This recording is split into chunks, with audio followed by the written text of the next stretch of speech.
Welcome to the Real Estate Show on KMED this weekend. Pete Belcaster and Joe Brett, the Real Estate Guys, with you.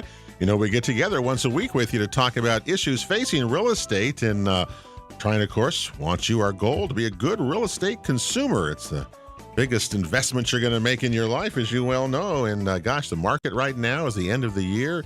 Slowing down right a little bit, you know, it's not as the reason I say that is that when you go onto the SOMLS, website and you look for, new listings, got all the information on there, and there were times this year where there were 40, 50 new listings at a time on that thing, and like now this week there's like not even like 10, it's just it's very different in the course of winter and summer and spring in the markets and all that. It's really interesting how our email and telephones shut down on those little holidays.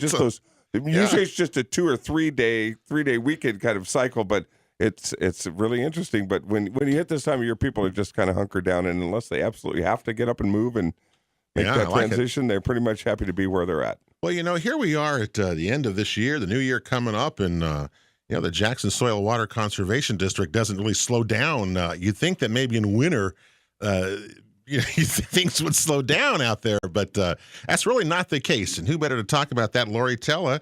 She's the urban planner, has been with us a number of times. Lori, nice to see you. Thanks. Hello. Did you have a good Christmas and Happy New Year to you all? That good stuff? Thanks. Yeah? For sure. All right. So tell us what in the world have you been up to the district this has been a good year. You guys have really, I think, this may be your best year yet. Why, thank you. Yeah. Yeah, it's planning. Winter is a time for planning. We get a lot of folks in that are, while they're hunkering down, they can't get out, they start pulling out the pen and paper and doing some drawing and thinking about the future. And especially now with all the rain, it's a real good time to observe what's going on and see problems. So we still get calls. Still get calls. That's always a good thing, because people are listening and do care about. The one thing I think we've learned over the years here, Joe, is that people do care about their rural properties and urban properties, more so than maybe I think a lot of us give people credit for and what they want to do with that. I think a lot of people learn how much care it takes for an urban or rural property, especially a rural property, but to have this excellent resource available is just really a blessing in many ways. Clint Nichols is also with us today. He's the rural resource planner and San Luis Obispo, Cal Poly grad, right? No, that's what's that? What is that? What? No, that's Paul. I'm actually a local boy. I'm from you're the SOU. That's right. Yep. I'm sorry. And how about our SOU Raiders? Let's just say that for them right now. We've got to say that our SOU football team. That is so cool. Anyway, that's right. You came from SOU out of this thing and came in and got it hired by the district. And how you been doing? I mean, tell me what you've been up to then. It's great. I love it. It's a really great opportunity to get out and really work with a lot of, rural landowners, see what their goals and their hopes and their dreams are for their property. I have probably one of the greatest jobs in the world. I get to see what people, what their dreams are and help them achieve those. I think that's great. It's a pretty good job to have, isn't that? Absolutely. Now, what was your major, Clint, and how did that lead you into JSWCD? I was an environmental studies major, and so I focused on ecology and conservation. So we did a lot of, soil conservation, water quality, those kinds of issues. So, yeah, it was a really good fit, I think. Very good program there, too, at SOU. Very good program. Yeah. Clint was here the first time on the show, and Ashley Parrott was here, and the new education coordinator, her name is Jen Sawtell. And all three, remember, Joe, all three were SOU that's right, SOU grads kind of thing, which I took a picture of that. I sent that actually on to the Alumni Association and said, look at this. Good job. We're pretty proud of these SOU grads, that's for sure. Anyway, of course, Joe works there, still works at SOU, and I spent 20 years there. It's only pretty much because you hired me there. Yeah, well, I spent 20 years there myself, Anyway, so we're very proud of that. Well, anyway, so at this point of the year, people are looking. You two, before you came to the show, I know we're talking about you were out in the field. So just tell me what that is like out in the field. What were you doing out in the field, and where were you? So we were just out visiting a group of folks who were concerned about blackberries, and they actually were overlapping a couple goals. So they have concerns about the quality of their stream, invasive species, but also being fire-wise. Mm-hmm. So we were talking to them about, just balancing these different priorities. They want to have a shared community area, but also, increase the safety and value of their neighborhood and their homes. And this is a way that they can pull together and find common ground while improving their common ground. So, And what did you end up kind of advising them to do? Anything? How do you do that? I mean, it's easy to come up with an idea, and here we go. Sure. Now, how do you actually follow through with that? What did you tell them? well, they are navigating the process. So their advice is starting very simply. They start with a planning agreement, and they start talking about, the 10 different approaches they can take to battling the evil blackberries and thinking of the long-term solutions. And so just, providing some of that key scientific base studies is going to be the first step, and just letting them know what their options are. And from there, they can really, really plan something that's manageable for them. It seems like blackberry eradication in the Rogue Valley is taking on kind of, I don't know, I see a lot of it taking place. Clint, is that true? I mean, or am I crazy? Oh no, yeah, no, it's a big deal everywhere. It's not just along Bear Creek. If you see a line of blackberries on somebody's property, there's probably a creek underneath there somewhere. But yeah, it's a problem everywhere, and it's just so invasive, so easily spread that it's a problem everywhere. And myself as a small parcel landowner, I would just go right to the nuclear option and just. I'm a small nuclear device, so it wouldn't go back for the next several millennia. But that's not a viable option. When Clint and Lori were telling me about the blackberries, I said, "Well, I got the solution. It's a pretty simple one. Get some goats. Goats will eat them down to the nubs." Organic, yeah. Clint looks at me, "Oh no, that's really not really the way you do it." But okay, why not? I mean, that seems like it works. Yeah. Well, goats are great for the green part of the plant, which is a good way to start killing it. The leaves of a plant, that's your solar panels of the plant. And once that's gone, then, the plant will start to suffer. But, I mean, look at some of the sizes of the blackberry bushes that are out there. If you can't get to the Those ain't bushes, Clint. Those are animals. What if you can't get to all of those leaves, then that plant is, it's going to survive anything that's going to get grazed around the edge. And then at the same time, if you are able to kill it at the top, there's still the root mass underneath, and a lot of what comes up is going to come up from that root mass. So, it's a start, but it's a process. It's not something you can come in unless, of course, you have the nuclear missile that you can destroy. A small nuclear unless you have something, and there really isn't anything like that. Right. You really need to think about it long term. It's going to be a couple-year process depending on how big of a pile you have. And it's amazing how much space blackberries will actually take up in a pasture and resources, or your property. Yeah. But they're not. They're not a native plant here, are they? Blackberries. We do have a native blackberry, but unfortunately, that's not the one that's everywhere. So the one we have comes from it's Himalayan. So it's a very hardy plant. Some of our most noxious weeds, they're the ones that we really have a hard time getting rid of, come from very remote, desolate regions. They can live in anything. They can live. It doesn't matter. Himalayan sounds like it'd be a tough customer. You have to kill. It could be a hard thing to kill. Do you want to make a disclosure as to how many blackberry pies? No, I mean I think make a delivery each year. Well, there is a upside to small. 6-week upside to those.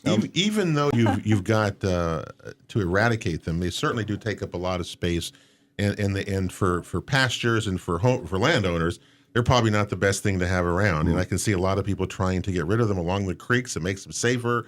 You get more space for wildlife, so it's probably a good thing. It's nice that people are doing that, and to hear that. It is good. It's important, and there's some rules and regulations, of course, with any project that's being done in the riparian area. So we help people kind of figure out what that process is so that they don't actually create more of a problem and they do things in the right order. But yeah, actually the banks can erode underneath those blackberries, and it can threaten your property over time. Yeah. So if someone has the blackberry problem on your property, well, we know who to call, and that's Lori and Clint at the JSWCD, because what a great they know how to resource. do that. Yeah, and help you do that. And you're right. You want to do what you want to get it out and get it permanently done, when you call but they them, don't come back. When you call them, you've already paid for the call and for all the advice, information, and help that you're going to get. So you're covered there. Just take advantage of that. Another obnoxious weed are like those small roses, those big rose bushes, the small rose bushes. Those take up a lot of space that we have in our fields that when we were working cattle. And you go cramp them down. Of course, they grow back. So we never did kill them. They just kept growing back. You just ran the goats out there after them. You need the goats out there to take care of some of that stuff. Now, Clint, you also, just give me a quick update. You took the land stewardship class, and that's the big class the JSWCD does in the fall. that's very popular about getting plans written up right for your property, correct? Yeah. And It's you actually took the class. Yeah, it's actually done through the OSU Extension Office, Right. run by the very capable Rihanna Symes out there. She's a great coordinator. She's actually moving on to the Master Gardeners program, but she did a really great job for the years that she ran it. Yeah, and it's a great program. I think we had something like 30, 35. It was full. I remember that. And, it was great to see people who came in. Some of them were brand new property owners. They, some people had owned their property for less than a week the day that the class started. Yeah. For a lot of them, I could tell they felt like, deer caught in their headlights. They really didn't know. What have I gotten into? Right. But now, after the class, they had very well formulated plans. They had directions. They had goals that they wanted to go to. They were informed as to how to get to those goals with the, sometimes the legal, like the permitting and who do you need to talk to, those kinds of things. The class really kind of answered a lot of those questions that people normally have. At the end of the program, some of the plans that came out they were really good. But it was not just property owners who were there. You said it was others helping, doing something for something else, not maybe their own. And I think that is a great way. I never even thought of that. What a great way to have time to do this. Okay, tell us what it was. Oh, well, there's one gentleman in the class who he didn't have property of his own. Well, he did, but it was like a small rural lot or urban lot. But what he did his plan on was his church had a pretty large piece of land adjacent to a creek. And so he worked with the clergy there at the church and developed a plan for the property, which involved, again, some blackberry removal and, some of that kind of stuff, which was great. Great opportunity to, take the knowledge that he learned through the program and, kind of spread it to somebody else. A couple members from the Grange Co-op actually took the class as well, and they were there. Again, most of them had an urban lot, but they were there so that they could better inform the customers about the kind of questions that they get asked all the time. So I bet they get a lot of questions about water and this and that and those kinds of things as well. Look what that turned into. Just that one class out of that. Now, Laura, you've got another one's coming up. You got other ones coming up too. I know as far as classes go. The pasture ones in mud. Right now, just talk about mud for a minute, you guys, because, look at how much rain have we had here? It's actually rained. It's rained a lot. The snow melted on Mount Ashland. Because that's how much it's rained. But with all the rain, obviously, it produces lots of mud, and we've made great strides we've learned in our shows over the last few years about how to control this thing. So tell me the latest on mud. With class, what you got cooking with that? Well, for rural landowners, the biggest concern that I see with, a lot of rain and mud is they've got either horses or cattle or, some sort of livestock. They don't really have a good place to put them. And so usually right around the barn where they're feeding their horses or whatever becomes really, really muddy. We call that muddy. Yeah, we call that a heavy use area. And so if you look out your window and you see your horse standing in 2 inches of mud, there's a couple of things wrong with that picture. One, it's a resource concern for us because that soil that that the water and the hoof action from the animal is tearing up and eventually going to erode away as it continues to rain.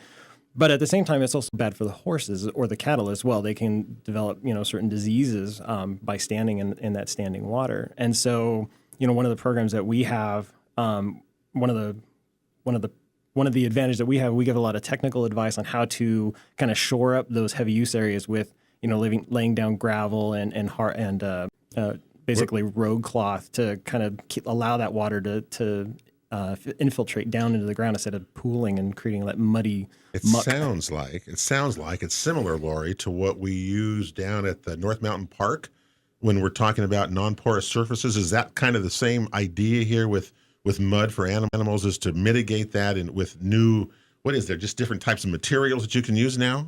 Right, you're talking about the permeable pavers we installed at North Mountain Park. They're pavers that are porous. They let the stormwater infiltrate in and down to a reservoir of gravel below. And so instead of creating a mucky mess, you've got this, the water's actually getting under the pavement, which is very unusual. So this is a hoof grid system is what he's talking about. And it's similar. It's just a reinforced technology that's mixed with the gravel to Kind of just gives them stability and lets the water kind of run through, right? Is that the purpose of those things? Yep. Yeah. Because when you mix those things, you got mud, you got water, you got manure, you got a big old mess. You might have some vet and bills. Nothing worse than having that stuff run off is what you don't want to do, is to have it run off, right? You want to control it on your own property. Right. Yeah, I mean, that's where it becomes a resource concern for us. We have, there's soil loss, but then if it's running into a creek, we're talking about water quality. And Yeah, that's not good on that. Well, we'll see what happens with We're that. talking about a stuff degrading of the water quality, yeah. And I know you've got that mud class coming up, correct? Is that where the pasture class? Pasture management's coming up. It's an in-depth course about not only the issues we've been talking about, actually optimizing the productivity and health of your animals. So that's coming up. And that starts when? November 14th is what this. February 16th. February 16th. Okay. Hey, Got the it. Real Estate Show rolls on with the Jackson Soil and Water Conservation. The Real Estate Show continues here on KMED this weekend. Pete Belcaster and Joe Brett, the Real Estate guys, with you. And hope you have a nice, terrific Christmas week and heading on to New Year's and all that good stuff.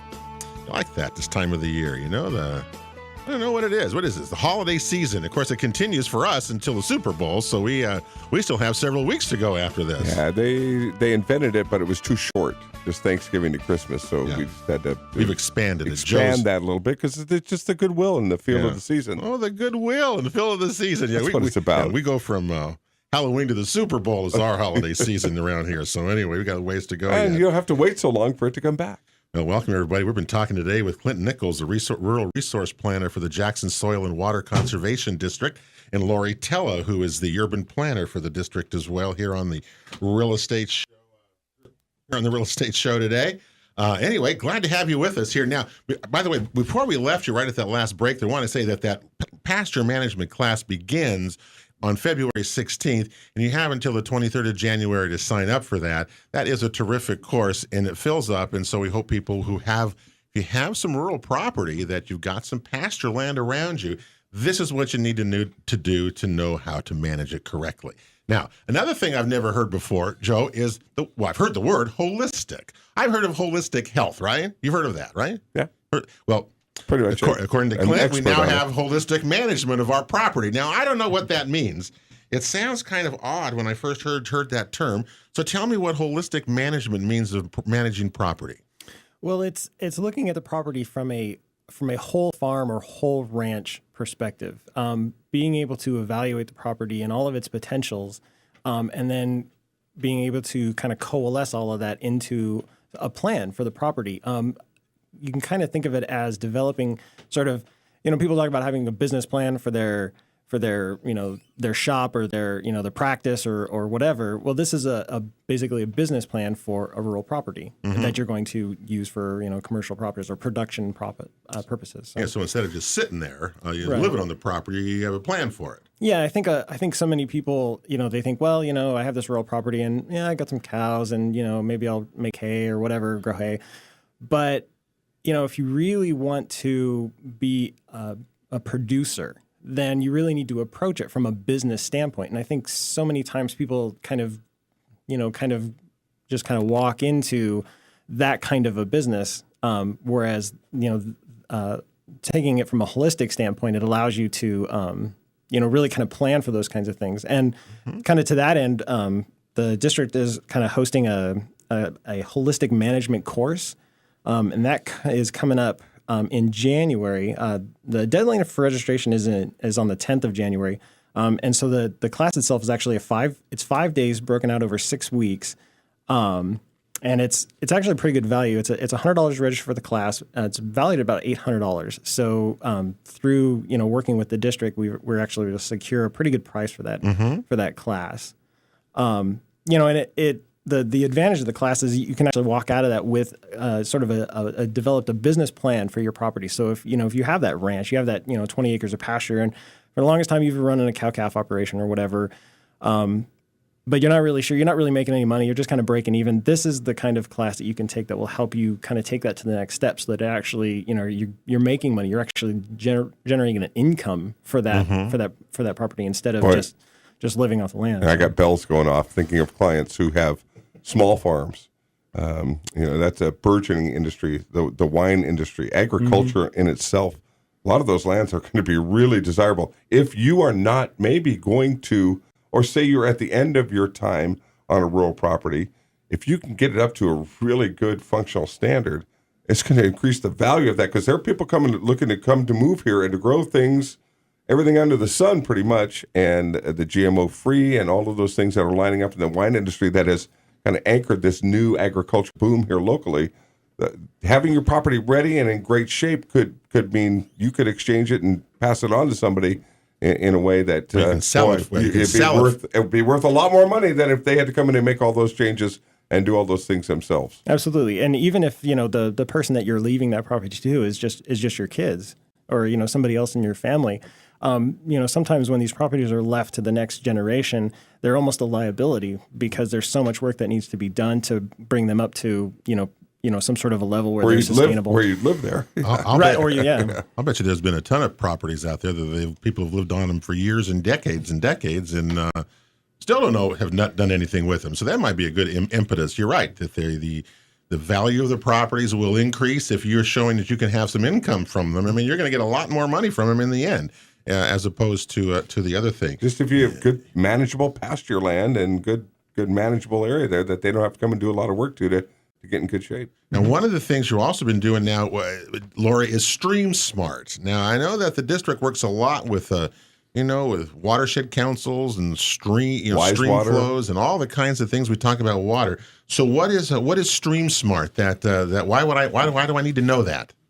So Stream Smart is a campaign that we've launched in cooperation with a bunch of different cities, and it's basically it's targeted towards your urban homeowner, so a little bit smaller scale, just simple things you can do to help our water, help protect our rivers. And so what can you do on your property? What's a small step you can take just from the amount of fertilizer you apply or picking up dog poop? That's a small step that can really improve. I did that this afternoon. Oh, good. Point for me. Also, leaf disposal, how you're taking care of your lawn clippings. So this website's at streamsmart.com, and you can go on and it's got tips from, household chemicals. What are you doing with your medicines? What are you doing with where are you washing your car? Are you washing it? Just by moving it over to some grass, suddenly you're not putting all that soap right into the creek. So these are targeted to just not be big things that you have to invest a lot of money in, but just a small thing you can do. Will I be able to go on the website and look at one of the questions when you start to do this as a homeowner is, when I go into the store, what kind of things should I buy? What product should I buy that is safe to use? Exactly. Especially in terms of my lawn or my yard care. People just dump stuff on their lawns. It's intimidating. I never know what I should get. Yeah, there's a lot of numbers. I don't want to buy Roundup. I don't need to have buy Roundup maybe. So there's references on that website that will give you, a guide of what to follow. So some good links there that will get you going if you really have that concern. It also branches into the agricultural community. So there's a small farms component to this website as well. And you can really get into that, just preventing runoff just with simple things. You could be capturing rainwater off your roof. Suddenly you've got something you can be using, but you're also reducing the mud that's going off in the creek and probably making your property It seems useful. that Stream Smart ought to be able to get into how can I have an incentive to not have a zero, my goal being zero discharge of water into the storm drain in my property. Zero runoff. Is there an incentive for that? I mean, there will be one day. And I know that I've seen so many people with roofs, and they say how much water comes off a roof in a rainstorm. What do I do with that water? You got to have a plan. The water's got to go back into the ground, right? You don't want it to go put it into the ground rather than put it into the street, right? You could really see our swollen rivers. It's a lot for them to carry. All the water as we continue to pave and develop, all that water is just being channeled. And so this kind of concept is just about letting that water get back into the ground. So there are so many tools, so many simple ways, from rain gardens, bioswales, lots of simple things. We should get some designers in here sometime, landscape designers and people who do that, and talk to them about the goal being, if I'm going to do my yard, I want zero water going into the storm drain. Or bad that stuff, should be a big thing to me. The oils, because, the grease from my driveway, and all that. And we talk about all the amount of money that they're going to have to spend to fix the storm drains just in Medford, for God's sakes, how many there are, and how much water goes into them. So it seems like that would be something, an incentive or something like that. You'd help somebody to say, this is my goal. How can I do that? I really like it when Lori stops by because she's the urban planner. And you grew up on a farm with cattle and horses and a big spread right at the bottom of Hogsback Mountain. I grew up in subdivisions and Air Force bases, and I still live in one. And every time Lori comes, it just opens my eyes and say, I am part of this. I don't think of myself as having this big an effect on the environment with my little piece of 0.25 acres here. But boy, there are things that I and my neighbors can really do to make a positive effect. Lori's had a good effect on me because I'm so aware of the water that comes off my property now, and I'm just totally committed not to letting it go down. And so far, you can really do that. It's a little awareness, and like you want to help and you want to be part of the solution. You really do. It's not that hard to do. Hey, the Real Estate Show here on KMED this weekend. We're with the Jackson Soil and Water Conservation District, Lori Tell and Clinton Nichols. We'll take a break. We got one more segment to come. This show repeats at 9 o'clock Sunday morning, and we're coming right back after this. The Real Estate Show continues here on KMED this weekend. Pete Belcaster and Joe Brett, the Real Estate guys, with you. Joe's a broker with RE/MAX Ideal Brokers. I'm with John L. Scott. And of course, we love giving good real estate advice this time of the year. You can contact us via email. It's Pete or Joe at realestateshoworegon.com. We love listening to talking to people and helping everybody along the way here. It's a good time to do that with all the rain and kind of hard to. I can't believe how warm it's been. That's the thing. It's ridiculous. It's been really, really warm, which is Yeah, I wish it would get cold. I was cheering global warming when I was riding my bike in November, and then it's just ridiculous to be 60 degrees 3 days before Christmas. Kind of strange, isn't it? As California has come to Oregon almost, but we need the snow. We need some things up there in the mountains that we aren't getting right now. Real Estate Show today. We've been talking with Lori Teller, the urban planner from the Jackson Soil and Water Conservation District, and Clinton Nichols, the rural resource planner here. One of the things we talk about water and how you management are wells. But there's thousands of wells. In Jackson and Josephine County. I don't even in the stories you hear. You hear the stories all the time about wells. What's the water quality of the well? When you go to sell a house and a person has a well, you got to go through all sorts of testing, and all wells are really big things. And what's interesting, Lori says, is that people they're going to have a well test. Well, tell me have a free well test if someone's interested in this. What is this about? Exactly. So, like you were saying, one of the first questions you will have if you're buying a property is, what is the quality of the water? If I've got a well, how good is it? So right now, just for a small window of time, the Oregon Department of Environmental Quality is actually offering free testing for anyone in their study area. And it's Ashland all the way up to Shady Cove and over to Grants Pass. So it sounds like it's kind of the Rogue Basin, the Rogue River tributary area. So anyway, it was Jackson, Josephine County there. Okay. So they'll be doing some water samples, and then they'll just be looking to see what's in it, if there's nitrates or pesticides, if there's some sort of metals. So giving you a free chance to see what's in your water. So they'll be doing the sampling in the spring and fall of 2015, and it's at no cost to the homeowner. So it's a great opportunity. Okay, and how can someone, if they want to get into that, how can they find that out or sign up for that? So basically, you just contact the Department of Environmental Quality, DEQ, and they have groundwater monitoring is the email address. Groundwater monitoring at deq.state.org. Now, email me. No, DEQ. Okay, DEQ doesn't do anything. Just for the goodness of their heart, okay? So what's the purpose of saying we're going to test 200 wells? What's our benefit? What are they trying to do with that? Well, so they're responsible for making sure we have good quality water and that it's safe. So they're really on our side for health. So they're trying to identify if there's any hot spots or areas of concern where there might be some severe trouble. And so it's really, for soil and water's perspective, it's more of an idea of where to target some education and outreach, and make sure that we're really being good stewards of that groundwater resource. It's sort of mysterious. There's aquifers under there, but everything's connected. And so if it's just about, maybe the way you're applying chemicals, just starting to address what we see. I can't think of a downside. If I'm a property owner, I can't think of a downside, and the information is going to come back to help my local region and my local area, and I don't see anything that would, it's a free test. Come out and tell me what's in there. Well, some people don't want it, the state, if I've been drinking that water for 25 years, I might not want to know. But yeah, it's completely optional. It's just if you're curious, you can take advantage of it. Well, because you never know how water changes. I mean, look what it does. Right now, I would assume that the rain that we've been having, you said, Lori, 15% above normal? Is that what we've said?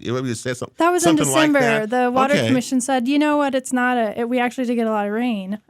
Not to say that we got enough snow, but we are still getting, it's kind of up in the air. Are we going to be going into drought next year? Are we going to be having enough water? Certainly with the rain, doesn't this recharged well water? Isn't this a time that wells are recharged? Because every year, Sam's Valley, look how much water was hauled around this valley this last fall because wells had run dry. So hopefully they're being recharged. We're getting enough water to do that.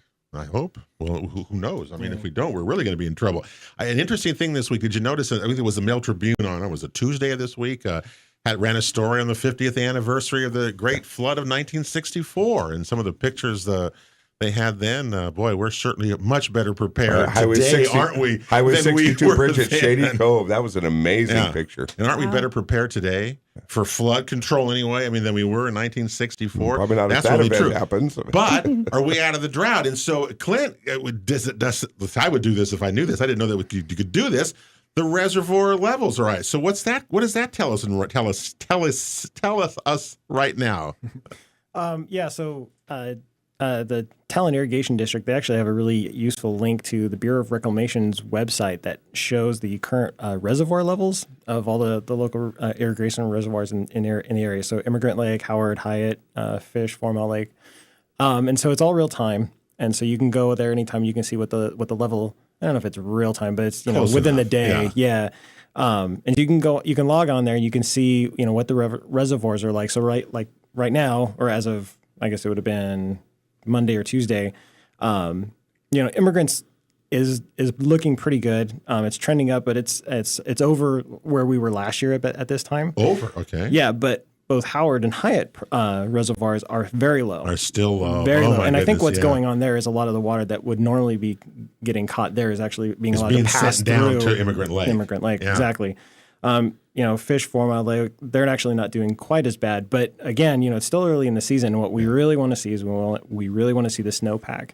A lot of the climate models that people have been talking about for this region is that we're not necessarily going to get less precipitation. We're just going to get it in different forms. It's going to be less snow and more rain. And what that's going to do is that's going to change kind of the hydrologic nature of the valley. We depend so much on that snowpack. And if we don't have it, then we have to figure out different ways to manage that water. I bet Clint goes to that website a lot.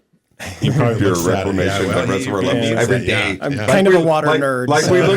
We look at the new listings that come out of the market every day. Yeah. Water nerd. I like that. That's really true. Well, look, gosh, there's so much going on. I will just say, if you have a lot of questions about some of these classes, is to check out the district's website. It's JSWCD.org. I'm looking at it right now here on my screen, and there's just lots of information about the upcoming classes and how to get that and schedules and things like that. And by the way, the district was recognized for their dedication to conservation, Joe, by the, let me get it right here, by the USDA's Natural Resource Conservation Service. And so congratulations to the Jackson Soil Water Conservation District for that award. That's really cool. Well, you guys do great work. And great resource in our community. Being good stewards of land and water is something everybody, I think, all got a hand. understands a whole lot more than when we started our shows with you guys many years ago. Hey, Lori, nice to visit with you. Happy New Year. Same with you as well. Joe, we'll talk to you, I guess, next year as well, all right, in 2015. Have a great week, everybody. The Real Estate Show repeats at 9 o'clock on Sunday morning. You can check out youtube.com/Real Estate Show Oregon. God bless everybody. Thank you for listening to the original Real Estate Show with Pete Belcastro and Joe Brett, the Real Estate Guys. For advice, guidance, or counsel on any of our topics, or to watch a replay of today's show, visit our website at realestateshoworegon.com. This show is sponsored by RE/MAX, Ideal Brokers of Southern Oregon, Ticor Title, All Cities Property Management, and the Jackson Soil and Water Conservation District. We'll continue our weekly quest to enhance the value of your property and to make you a smart real estate consumer when we gather every Saturday and Sunday on KMED for the one and only original real estate show.